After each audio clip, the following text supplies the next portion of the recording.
¿Cómo les quedó el ojo con la peleita esta Un misma? cafecito. Hay mucha gente que se pregunta que aquí no hay café. No, aquí sí hay café. Hay café, mire. Aquí nos tienen La cafecito toma, la toma. todas las mañanas. Es cierto, gracias a es cada cierto mano. que sí hay café.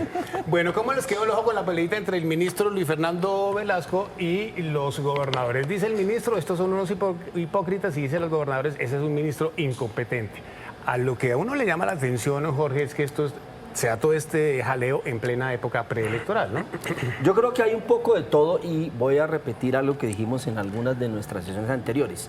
Primero, es legítimo el reclamo de los gobernadores en materia de seguridad y orden público en muchos departamentos. Yo creo que eso es válido. Reclamos de hace mucho rato además, Claro, ¿no? y el gobierno y no tiene, les paran bolas. De acuerdo, y el gobierno tiene, o por lo menos ellos dicen que no con la consistencia que necesita.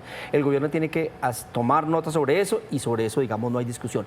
Lo segundo es que muchos de esos gobernadores están haciendo de ese reclamo una agenda política. Y aquí los dijimos, usted me preguntó por los nombres, Antioquia, Meta y Quindío, están en trance de hacer carrera política. Y entonces uno mira el documento de la federación reclamando que salga un ministro, que eso no es función de la Federación de Departamentos. ¿Están de acuerdo todos los gobernadores del país? Yo me pregunto, Carlos Caicedo, el de Magdalena, por ejemplo, ¿está de acuerdo con ese reclamo que hacen al presidente de cambiar un ministro que me parece que no está en la agenda? Entonces Pero creo tampoco, que tampoco se ha parecido el gobernador de Magdalena a decir que no. hay de lo uno y hay de lo otro. Hay legitimidad en el reclamo y algunos haciendo de ello una agenda política. Juana. Yo aquí me distancio, yo creo que de Jorge Iván y muy posiblemente de Julio. Yo sí creo que los gobernadores son unos Seguro, hipócritas. sí. ¿Son unos qué? Son los hipócritas. O sea, ¿Usted cree que los gobernadores son hipócritas? Sí, yo lo tengo que decir. Juana, Sí, ¿y me a usted parece no le que son parece- hipócritas. Juana, ¿y a usted no le parece que la situación de seguridad en el país Pero no le voy a es decir- bastante Le compleja? voy a decir por qué me parece que son unos hipócritas, Juan Eduardo. Esta situación de inseguridad, y por ejemplo en departamentos como el Meta, no es nueva y no es desde hace 10 meses. Desde que se dejó desde el gobierno pasado de seguir y de cumplir con el acuerdo de paz, por ejemplo, lo que ha pasado con las disidencias de las FARC en el Meta ha sido gravísimo hasta el punto de tener que los excombatientes irse de los lugares en los que estaban concentrados y donde estaban viviendo por el tema de inseguridad. Esto ha sido gravísimo. Han matado a una cantidad de gente, una cantidad de líderes sociales, de excombatientes, y estaban totalmente callados los gobernadores y el gobernador del Meta hace 2 años en silencio. Entonces, me parece muy bien que en este momento estén pidiendo seguridad, que estén pidiendo intervención, que estén pidiendo hace ser rato la están escuchados, pidiendo, ¿no? pero esto no debieron empezar a pedirla hace 10 meses, debieron pensar a pedirla hace 2, 3 años, cuando la situación empezó a verse así de grave y cuando empezó además a costarnos vidas diariamente. Pero la sensación que hay es que en los últimos meses se ha deteriorado la seguridad del país. Es decir, hace 2 y 3 años pues no estábamos así como muy bien que digamos. Pero en este momento, para muchos, la situación está más compleja. Sí, no, y vaya cinismo el de Velasco, Juan Eduardo, un gobierno que llegó cabalgando sobre el problema del conflicto, de la inseguridad. Es decir, si alguien ha usado electoralmente, como reclamaba Jorge, si alguien ha usado, manoseado políticamente el tema pues, de la inseguridad en el territorio, pues ha sido el pacto histórico, y esa es una de las grandes razones por las que llegó al poder. No nos olvidemos de los trinos del presidente mostrando escenas horribles de masacres y usando esos temas de seguridad de manera electoral. La verdad es que todos son políticos y todos hacen campaña de manera permanente, así que si vamos a hablar de hipocresía, pues pongamos las cartas sobre la mesa y no dejemos el tema de fondo. Lo que sí es extraño es, al gobierno le va mal con el Congreso, al gobierno le va mal en el tema de seguridad, al gobierno, ya nos dimos cuenta con los datos de ayer, le va mal con el tema de la economía. Y ahora peleando con los gobernadores, otro frente de batalla que se suma a todo este ambiente pues muy negativo para el gobierno del pacto histórico. ¿Usted está de acuerdo con lo que dicen los gobernadores? Pues yo creo que hay un reclamo de fondo. Yo no desestimo que efectivamente son políticos y están haciendo una tarea electoral como todos los políticos de este país, pero de fondo hay un reclamo válido que es, fíjese las cifras de enfrentamientos de la fuerza pública con estos actores irregulares. 45% han caído los enfrentamientos mientras sube el secuestro, mientras suben las extorsiones. ¿Y eso qué nos dice? Pues que sí hace falta algo de voluntad y algo de fuerza para enfrentarlos. ¿Y qué tal que el registrador Alexander Vega tenga razón y diga y pase lo que dijo hace algunas horas, que de pronto en algunos municipios del Cauca, por ejemplo, no se pueden hacer elecciones? Claro, ¿Le darían la razón a los Las gobernadores? sanciones, por ejemplo, al gobernador del Cauca. O sea, el Cauca sí necesita una intervención urgente y, como lo planteó el gobierno, una intervención en la que estén policías profesionales y militares profesionales, soldados profesionales. Ahí ya se está moviendo, pero esto sí, el Cauca, por ejemplo, los demás gobernadores que no están en situaciones así de críticas deberían apoyar al gobernador del Cauca. Cambio de tema rápida y radicalmente, porque bueno, ayer dijo el presidente de la República que tiene como ganitas de modificar, de renegociar el TLC que tenemos con Estados Unidos, Julio. Populismo. ¿Qué tan fácil? ¿Por qué populismo? Pero déjeme termino. ¿Qué tan fácil es renegociar un TLC? Difícil, y planteemos el siguiente escenario.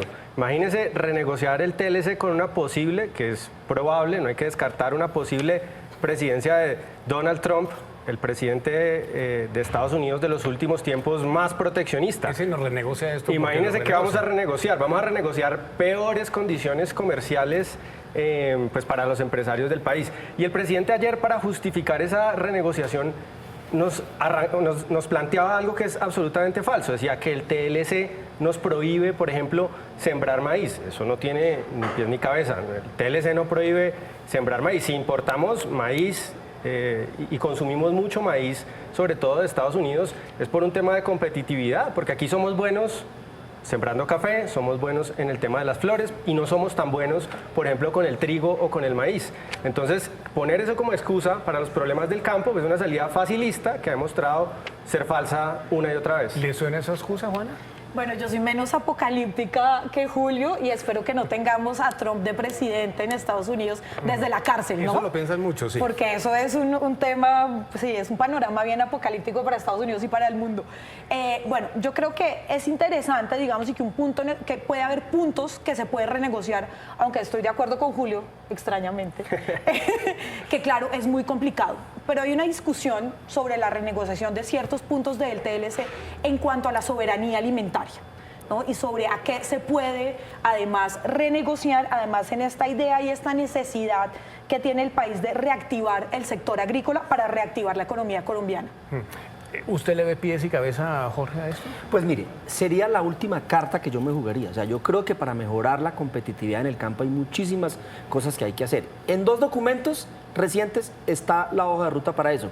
El punto 1 del Acuerdo de Paz, Desarrollo Rural Integral, y el documento de la misión del campo del Departamento Nacional de Planeación, que incluso encabezó en su momento Antonio Ocampo, ¿sí? El ministro Campo. Y hay cosas, mire, inversión en infraestructura, desarrollo tecnológico, vías terciarias, profundización del mercado financiero para los campesinos. Es decir, una cantidad de acciones que se pueden hacer para mejorar la competitividad del pequeño y del mediano campesino, incluido el tema de la paz, por supuesto. Y si eso funciona, sería innecesario hacer una renegociación del TLC. Y es posible que algunos puntos que incluso Estados Unidos está promoviendo, se pueda hacer un ajuste muy gradual, muy puntual sobre algunos temas. Pero yo sería la única carta la última carta. Tengo que terminar, hacer una pausa para comerciales, pero cuando regresemos allá en el sofá, estaremos hablando de un tema que llama mucho la atención, que se ha vuelto a alborotar, que es el tema de los mataderos municipales. En segundos nos vemos, hacemos una pausa. El Gobierno Nacional, a través del Ministerio de Salud, quiere volver a abrir las plantas de sacrificio cárnico, más conocidas como mataderos municipales. ¿Pero le gusta el primer nombre? Sí. Sí, un poquito técnico, pero es más conocido como un matadero.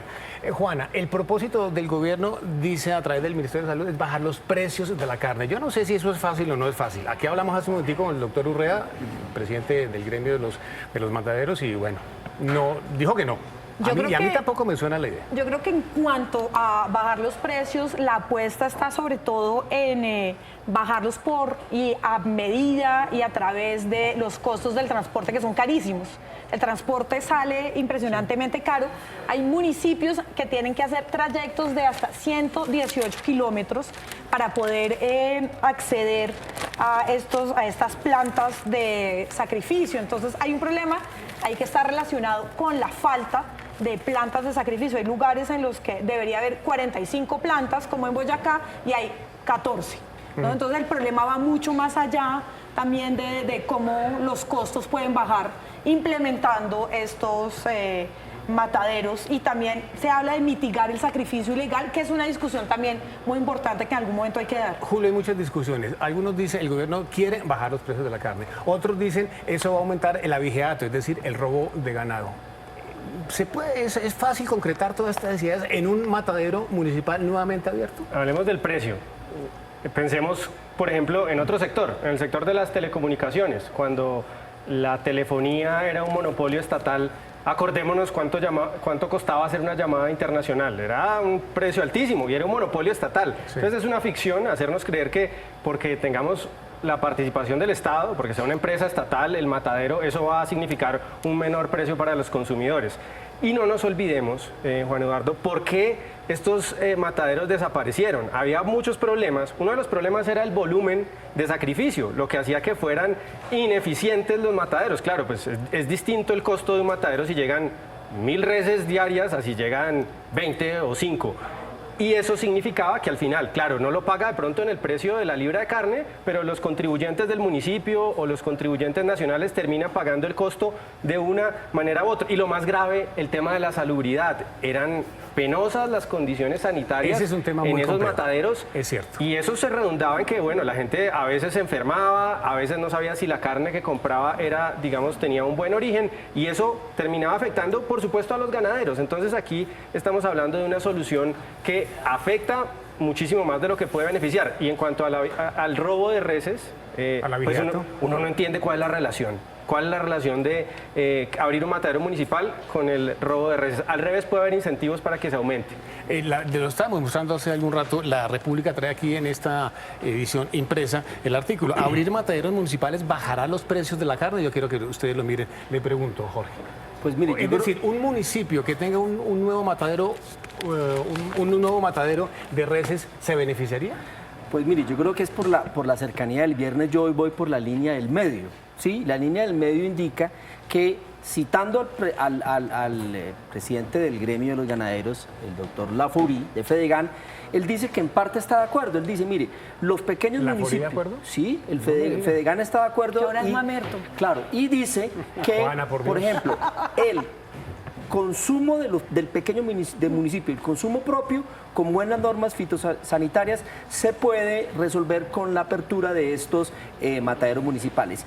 Y el consumo grande, digamos, el consumo hacia grandes ciudades, sí lo tienen que mantener los frigoríficos. Entonces, mire que yo voy por la línea del medio, en el sentido de que es posible que bajo ciertas condiciones algunos mataderos municipales para el autoconsumo de pequeños municipios, que son muchos en Colombia, más de 1000 municipios pequeños, puede hacerse a través de mataderos municipales. Y el consumo grande, que es el de las grandes ciudades, a través de frigoríficos.